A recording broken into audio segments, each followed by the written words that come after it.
Greetings. In this and other tech tool guidance videos for the book, I wish to say three things. One, you don't need to be an expert in these tools to teach effectively with them. You don't need to be an expert to teach effectively with them. Number two, the tools evolve. Don't get too locked into how these tools look and behave now versus the future. The goal is inquiry, not what the tools look like. Number three, let the students fly. Let the students fly. They will still need you as their guide and instructor.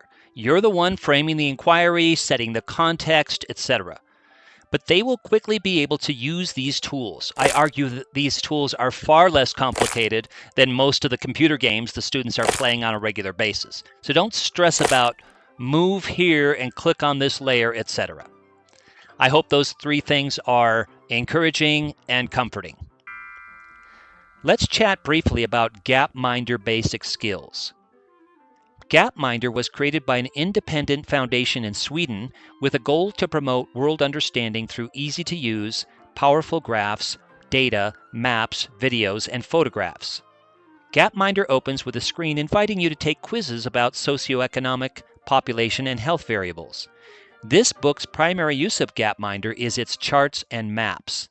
Select resources, tools, to select bubble charts, maps, age population pyramids, and others. Selecting them results in views similar to this view right here, where population density is mapped by country. Note high population density in Monaco and Singapore, small countries and areas with large populations.